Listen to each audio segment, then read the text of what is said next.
Assalamualaikum warahmatullahi wabarakatuh.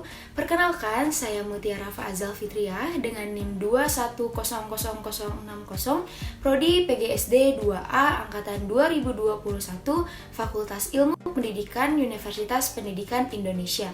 Pada kesempatan kali ini, saya akan mempresentasikan artikel jurnal ilmiah yang berjudul Peran Guru untuk Membentuk Karakter Siswa di Era Globalisasi.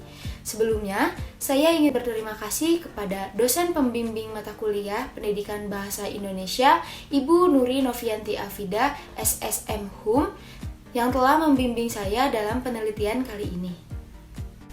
Judul penelitian artikel ilmiah ini yaitu Peran Guru untuk Membentuk Karakter Siswa di Era Globalisasi.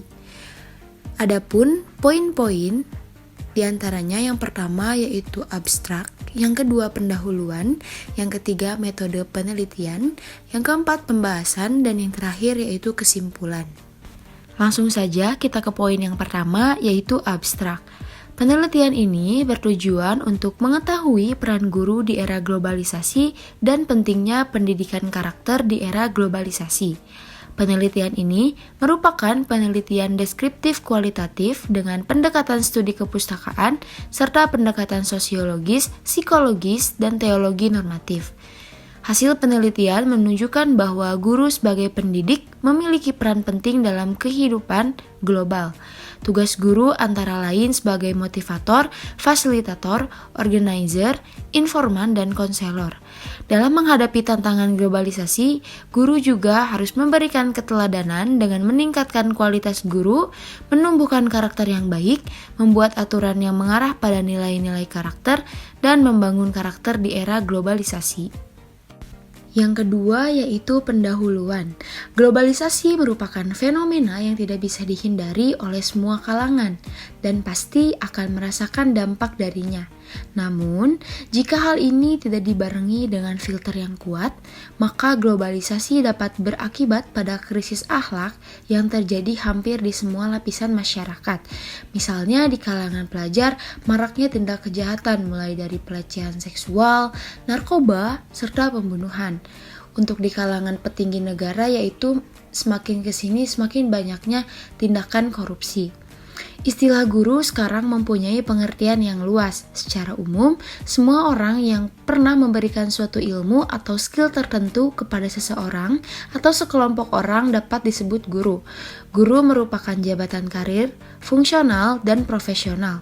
Untuk jabatan ini diperlukan latar belakang khusus, keguruan atau latihan serta pengalaman yang lama. Guru sebagai tenaga pendidik yang berfungsi untuk mendidik anak agar anak itu mengalami perubahan tingkah laku yang lebih baik untuk kedepannya. Namun, pendidikan anak tidaklah sepenuhnya berada pada tugas guru semata. Orang tua pun ikut andil dan tentu sangat berperan dalam pembentukan perilaku, karakter, dan kepribadian anak tersebut. Di samping itu, guru juga sebagai salah satu dari yang terlibat mengembangkan amanah selayaknya memiliki kemampuan sebagaimana guru-guru lain. Hal ini mengingat tanggung jawabnya yang tidak hanya terbatas di lingkungan sekolah, tetapi juga tanggung jawab di masyarakat di mana ia tinggal. Terlebih dalam menghadapi era globalisasi yang semakin mengisyaratkan akan pentingnya pendidikan karakter yang pada penghujungnya tumpuan harapan strategis berada di pundak seorang guru.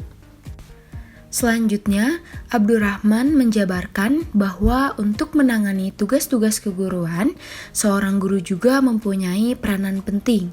Yang pertama, sebagai motivator, yaitu memberikan dorongan dan anjuran kepada siswanya agar secara aktif dan kreatif serta positif berinteraksi dengan lingkungan atau pengalaman baru berupa pelajaran yang ditawarkan kepadanya.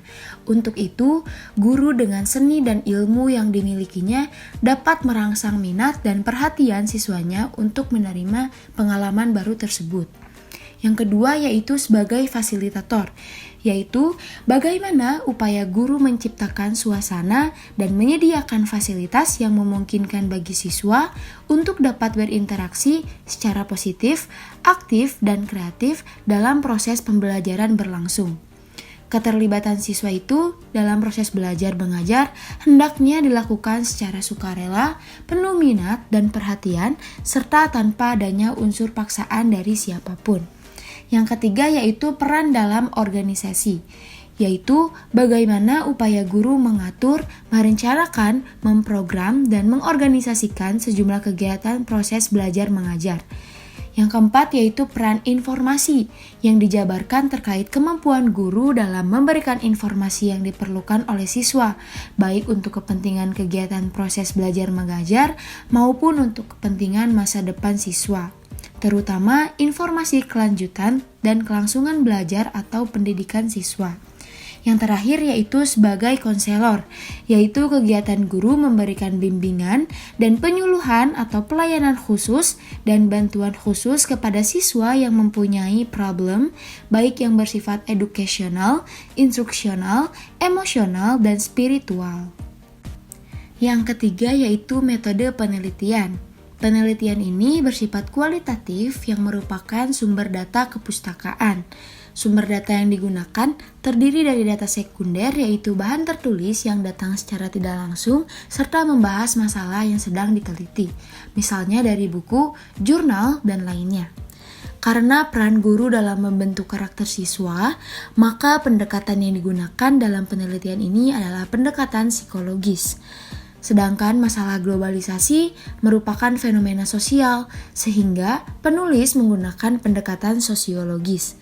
Demikian pula, berbicara tentang akhlak berarti memasuki ranah kajian moral dan akidah, sehingga penulis menggunakan pendekatan teologi normatif. Yang keempat yaitu pembahasan. Di pembahasan itu ada 4 poin yang akan dibahas. Yang pertama, pendidikan karakter. Pendidikan karakter adalah sistem penanaman nilai karakter kepada warga sekolah yang meliputi komponen pengetahuan, kesadaran atau kemauan, dan tindakan untuk mengimplementasikan nilai-nilai tersebut. Selanjutnya, Demirol, Zmet, dan Elgun menyimpulkan bahwa pendidikan karakter adalah nilai moral dan sikap yang sangat penting untuk diajarkan kepada individu untuk pengembangan kepribadian. Di sini ada beberapa nilai pendidikan karakter yang dijabarkan oleh Dinas Pendidikan Nasional. Salah satunya yaitu religius, jujur, disiplin, toleransi, dan bertanggung jawab. Selanjutnya, poin pembahasan yang kedua yaitu peranan guru dalam pendidikan karakter.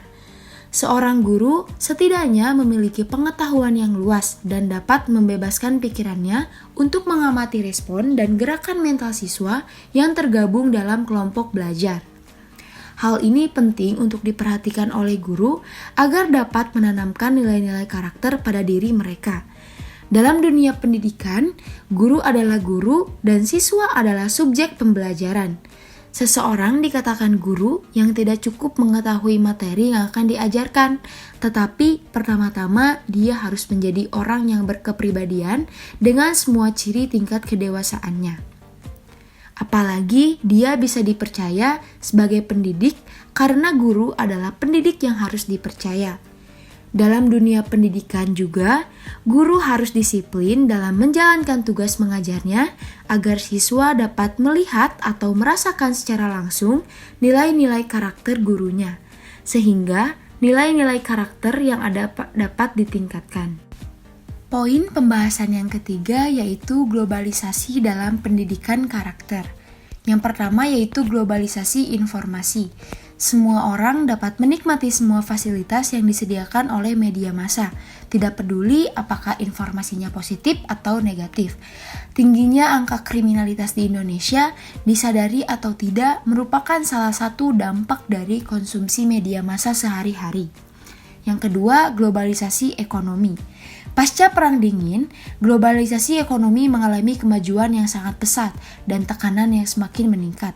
Adanya pelarian modal dari negara industri ke negara lain lebih menguntungkan bagi negara maju, yang kemudian mengakibatkan semakin banyaknya pengangguran dan turunnya tingkat kemakmuran serta berkurangnya rasa aman dan damai di masyarakat. Yang ketiga, globalisasi budaya.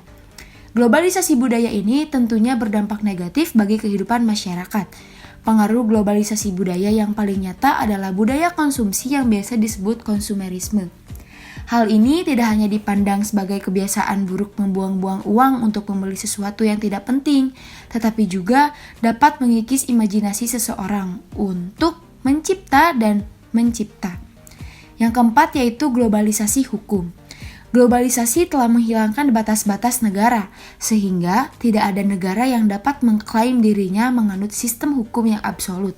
Dan yang terakhir yaitu globalisasi politik. Poin pembahasan yang keempat yaitu upaya guru dalam meningkatkan nilai karakter pada siswa. Yang pertama ada peningkatan kualitas guru, yang kedua menumbuhkan karakter baik, dan yang ketiga membuat aturan yang mengarah pada nilai karakter. Poin yang terakhir yaitu kesimpulan.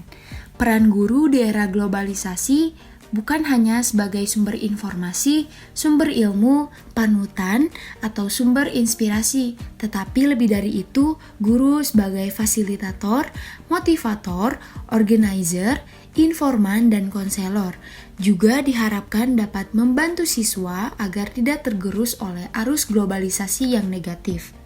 Di satu sisi, peran pendidikan karakter di era globalisasi merupakan hal yang mutlak dan harus diupayakan agar dampak negatif dari era globalisasi dapat diminimalisir dan diisi dengan hal-hal yang positif. Karena realitas globalisasi yang tidak dapat dihindarkan, maka diperlukan upaya yang serius, tidak hanya dari guru, tetapi juga dari dukungan dan kombinasi para pemangku kepentingan di sisi lain, misalnya keluarga, orang tua, dan masyarakat. Harus dicatat juga bahwa maju mundurnya dan hancurnya peradaban suatu bangsa dilihat dari bagaimana bangsa itu berkarakter. Peradaban suatu bangsa tidak terlepas dari generasi terpelajar yang tidak hanya dari segi intelektualitasnya saja, tetapi lebih dari itu adalah bagaimana menanamkan nilai-nilai moral yang diperankan oleh seorang pendidik. Dalam bahasa agama juga ditegaskan bahwa Nabi diutus untuk menyempurnakan akhlak. Hal ini menunjukkan betapa mendesaknya memperhatikan aspek karakter yang harus dibangun sejak dini. Sekian presentasi artikel ilmiah dari saya. Mohon maaf bila ada kesalahan. Terima kasih perhatiannya. Wassalamualaikum warahmatullahi wabarakatuh.